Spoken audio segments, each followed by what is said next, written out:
filósofa Viviane Moser revisita agora um dos períodos mais sombrios da nossa história, a ditadura militar.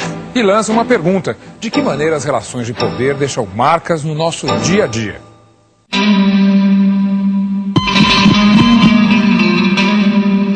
O ser humano é incrível no seu limite. E à medida que eles torturavam, que eles matavam, um sentimento para mim ficou muito grande, de ódio. E esse ódio também me deu força, porque existem certas coisas que a gente tem que odiar para o resto da vida. O seu amor, ame-o e deixe livre para amar. O golpe militar de 31 de março de 1964 deu início a um dos períodos mais sombrios de nossa história. Foram 2 décadas de repressão política, perseguição e censura.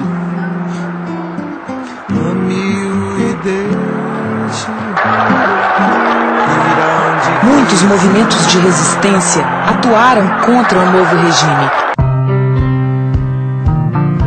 Crimeia, sua irmã Amélia e seu cunhado César eram jovens que participavam desses movimentos e, por isso, foram perseguidos, presos e torturados. Eu vivi na clandestinidade quase que 8 anos. Os 8 anos, assim, da minha juventude.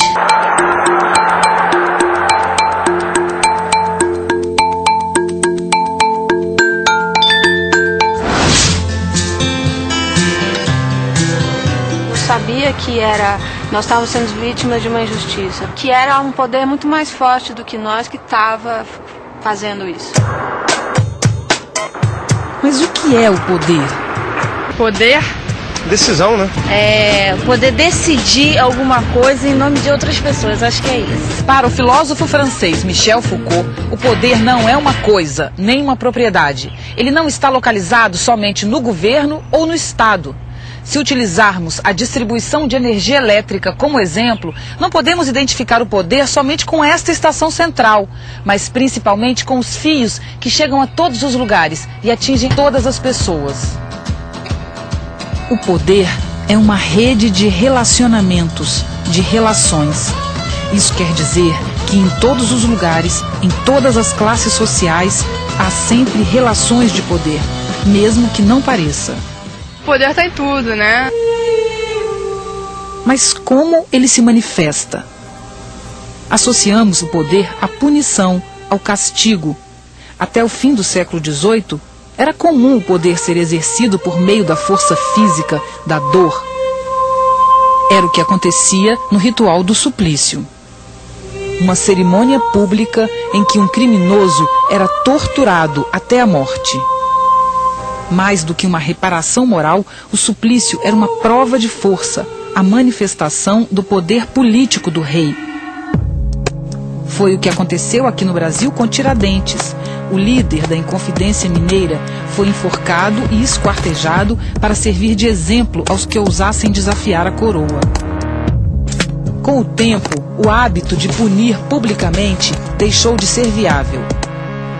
Nasce a prisão, como uma forma de humanizar os castigos, mas que serviu apenas para levar o suplício para longe dos olhos da sociedade. Lembro quando a gente entrou na 36ª delegacia e lembro de quando a gente entrou num corredor muito escuro e no fundo, tinha uma cela muito escura onde meus pais estavam e eles estavam assim totalmente estáticos, né? Não conseguiam se mexer. Janaína e o irmão Edson nunca se esqueceram do dia em que os militares os levaram para ver os pais, Amélia e César, que haviam passado por uma sessão de choques e espancamento. Janaína tinha 5 anos de idade, Edson 4. Eu me lembro de uma mulher me chamando pelo nome e eu reconheci a voz como a voz da minha mãe, mas eu olhava para ela e via que não era o corpo dela. Por quê? Porque eles já estavam com o corpo desfigurado. Ela estava ensanguentada, esverdeada, de levar pancada. Eu estava amarrada, nua, urinada, toda suja, humilhada.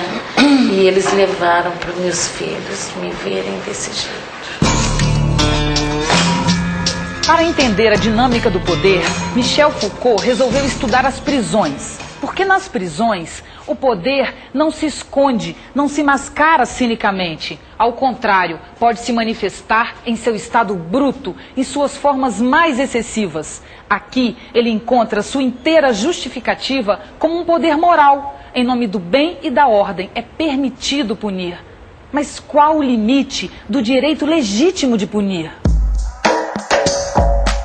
Era espancamento, era choque elétrico nas mãos e nos pés.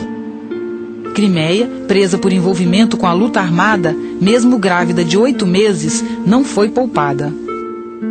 Ficou 20 horas em trabalho de parto, na cela, sem qualquer ajuda, até que seu filho nasceu no hospital do Exército. Sabe o que eu pensava na hora do parto? Eu disse, poxa, eles prendem, matam e as pessoas estão nascendo, né? Então, eles não são capazes de segurar tudo. Eu acho que as pessoas têm as opções, as pessoas fazem as escolhas, né? Sejam certas ou erradas. Agora, eu não tinha feito nenhuma escolha, entendeu? Não tinha nem nascido ainda. Então isso é uma coisa que me incomoda. O projeto que deu origem à prisão não previa o sofrimento físico, a tortura. O objetivo não era punir, mas vigiar, controlar. Esses aqui são os olhos do regime, né? Os arquivos do DOPS de São Paulo, o Departamento de Ordem Política e Social, mostram como pessoas comuns eram espionadas no seu dia a dia na época da ditadura. Um sapateiro, uma pessoa que num boteco de esquina falou mal da ditadura, falou mal de um político e foi fichado. E foi fichado. Este poder repressivo parece ter deixado marcas profundas em nossa cultura. A ditadura feriu a alma do povo. E acho que feriu no que nós chamamos de mais bonito, que era generosidade e solidariedade. A marca, a herança que nós recebemos da ditadura é a impunidade. A prática de abusos físicos continua presente em nossa sociedade. No treinamento de militares e policiais, no espancamento de mulheres e crianças, na prostituição infantil, nas favelas, no asfalto. E assim continua a sociedade brasileira a ter escravidão escondida, ter assassinatos, tortura. O conhecimento deve estar sempre ligado à história, não à história oficial dos livros, que em geral desvaloriza e desqualifica as lutas das pessoas comuns, e sim a história dos combates esquecidos, de nossos heróis anônimos. Esses arquivos não são papéis velhos. Esses arquivos retratam a vivência dessas pessoas comuns, que apesar de comuns eram capazes de gestos de extrema grandeza. Falta a nossa democracia, ao nosso país, é uma maior reflexão sobre o que nós vivemos. Designar os focos de abuso de poder, falar deles publicamente, nomear, dizer quem fez, é uma forma de luta. E aí então eu pensava assim, eu tenho que denunciar o que é feito com as pessoas, então eu vou sobreviver. Se o poder está em todos os lugares, como diz o filósofo, todo gesto de resistência, por menor que seja, atua na grande rede que guia nossas vidas. Se existe alguma chance de não repetir os mesmos erros, é conhecendo o passado.